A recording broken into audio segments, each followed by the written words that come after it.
During the pandemic, my wife of 7 years was extremely frustrated with her hair. She, 35, had a short style with layers that required maintenance, otherwise it would grow to look like a mop on her head. I, 40, tried to help, but I am not a hairstylist, and I accidentally made it worse. She resented me for a few weeks, but we had to make up because we were stuck in the house together. I told her I could set some money aside for her to ask her hairstylist friend if he'd be willing to come to the house to do her hair. He was willing to while I was at work. My wife's job was shut down, but at least mine wasn't. I feel for the households that couldn't work at all. Anyway, I believed this guy was respectable because he was married with a 2-year-old kid. Besides that, we had security cameras. My wife knew about them, and I'd review them once a month. You can imagine my surprise when I noticed my wife go to where the living room camera was plugged in and attempt to unplug it. She wasn't looking at it, so she actually unplugged the wrong one. Then she answered the front door. It was the hairstylist. Now I was sitting forward in my desk chair. I couldn't believe I was watching something my wife didn't expect me to see. I wondered why she wanted to hide her actions, but I didn't have to wonder for long. The way they interacted seemed like close friends until he was done with her cut. She looked beautiful, and he moved her hair to the side, stroking her face. There was a moment shared between them, just before he went in for a kiss on the lips. I rubbed my eyes and rewound the video. This couldn't be. I was happily married to my wife for 7 years, and he was married as well. It became clear my wife kissed him back, and it didn't end there. They kept kissing, and my wife started to undress. She led him to the couch, and I couldn't look. I did look, even though I didn't want to, because I had to know if she said anything about them or why it was happening, and if it would happen again. She didn't, but she did say she'd be in touch with him. There were other gaps in the recordings where she did unplug the camera. Something came over me. I was powered with the fuel of injustice. I printed pictures of him on top of her, a moment where his face was turned so you could tell it was him. I put them all over his closed store and took pictures of the store with them on it. Then I posted it all on his business website, his personal Facebook, and my wife's. When I got home, my wife had the front door barricaded like I was some kind of monster. I pushed my way in, and we had a screaming match. My adrenaline was through the roof because we had never screamed like this before. She had never cheated on me before, to my knowledge. I asked her over and over what made her have sex with another married man. She kept saying she didn't need to tell me, so I just kept asking and telling her I dedicated my life to her, so the least she could do was tell me why this happened. She finally admitted they used to date just before she met me, and since they were both tired of being stuck in the house with their spouse, they suddenly couldn't resist each other. The temptation of having someone new in a time so depressing was too great. My wife wasn't really apologetic or crying. She was just a little inconvenienced. I knew she didn't want to let her guard down or admit how bad this was. She wanted me to forgive her so everyone could go on with their lives. I told her that wasn't an option. She didn't want to destroy AP's marriage or her own, but neither of them thought through what they were doing. Maybe they thought no one would find out, but now it was all over the internet and his store. AP's wife divorced him, and he lost his business. I divorced my wife. When she was forced to leave our house, I made it a huge neighborhood party. While she loaded up a moving truck, I was grilling for the neighborhood and loud music was playing. All the people in attendance thought my idea was great because she deserved to be embarrassed and I. A pat on the back for getting through the divorce and winning my house back.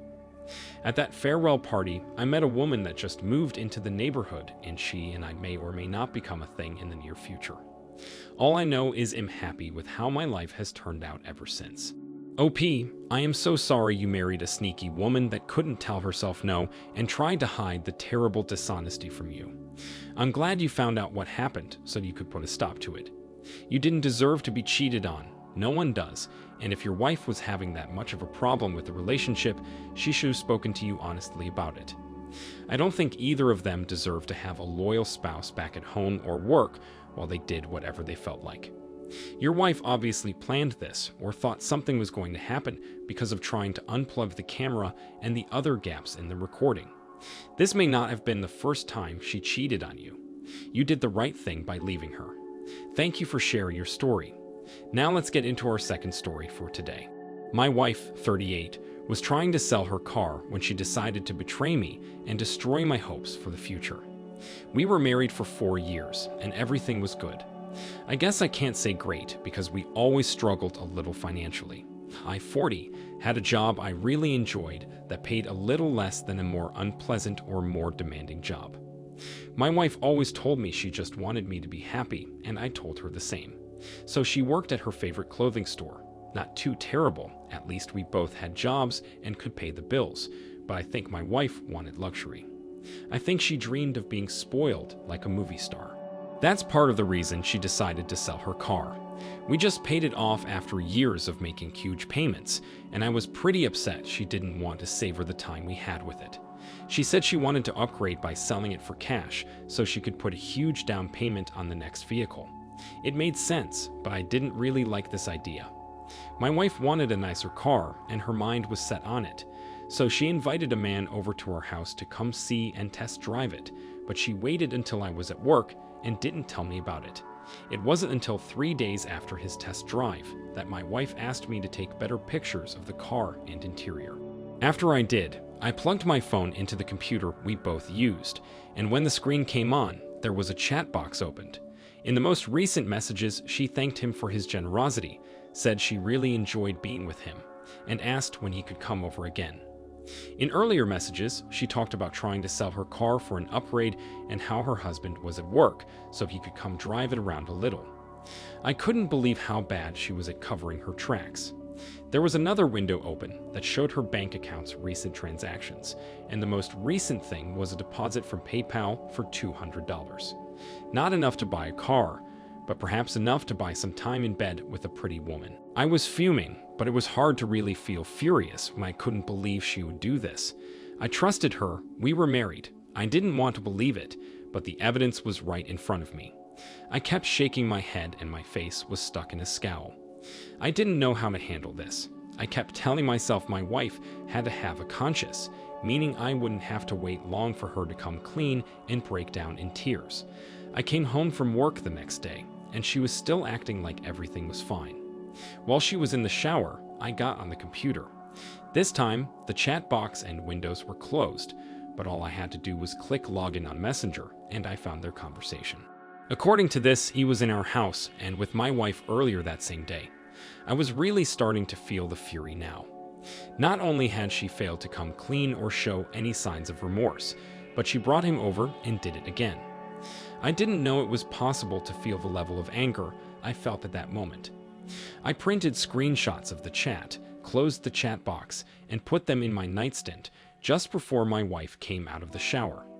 I think she realized she hadn't had sex with me in a week, and I was probably expecting it, otherwise I might get suspicious. She was already naked, so she got into bed with me and started getting really close. I was stiff as a board, but not the important part. I couldn't lay with her, and I couldn't keep pretending the way she was. I jumped out of bed, whipped open the drawer, and slapped the papers down on the bed with her. I screamed at the top of my lungs to ask what this was. She jumped out of her skin and started breathing rapidly. While trembling, she looked at the pages, then back to me. She said nothing. I yelled again, so she squeaked that she was sorry. She offered no defense, she was just terrified and wanted me to feel bad for scaring her. I said whatever happens from this point forward is what she brought on herself, so if she doesn't like it, she needs to rethink her actions. I gathered some essentials, the paper evidence, and the keys to the car she was trying to sell, because I helped her pay it off. I went to my dad's house, who was 77 years old at this point, and he was just happy I was there to stay for a while. I didn't tell him what was going on, as I filed for divorce. My supporters were my friends from work and the people who shared my passion with me. My wife wasn't able to sell or use the car since I took the keys, and when the divorce was final, it was awarded to me and she had to move out. Infidelity screws a lot of people over, but I'm glad she didn't get out of the consequences. There were several times when she called me really upset and hating herself because she had a moment of clarity and saw what a piece of crap she was for doing that to me. She's had trouble connecting with anyone, even as friends, because she told me she feels like they can tell she doesn't know who she is anymore. Sometimes I wonder what would have happened if I never saw the chat, and that scared the heck out of me. I've started going to counseling. At least I know that I'll know when I'm ready to start dating. I've started going to the gym to ease my stress, and before this, I was not a well-built person. That's another positive outcome. I'm in the best shape of my life. OP, you really went through something traumatic. I wish I knew why your wife did what she did, but if I had to guess, it was because she had an unreasonably high sense of importance. She thought she could get away with something that would only benefit her. I am sorry she didn't see how despicable she was by sleeping with a man on the ruse of buying a car. It sounds like she did finally start to see just how low she was, and maybe that'll be what it takes for her to become a better person. Think about others before yourself, and only do what you'd want your mother to know about. And if your mother isn't a good enough example, find someone or something that is. There will always be a ripple effect from what you choose to do, so think it through carefully, and you'll lead a good life. I wish you nothing but the very best of luck. Thank you all for taking the time to listen to today's stories. If you enjoyed listening, please feel free to like and subscribe if you haven't already. Also, comment below with your thoughts on what happened. Take care.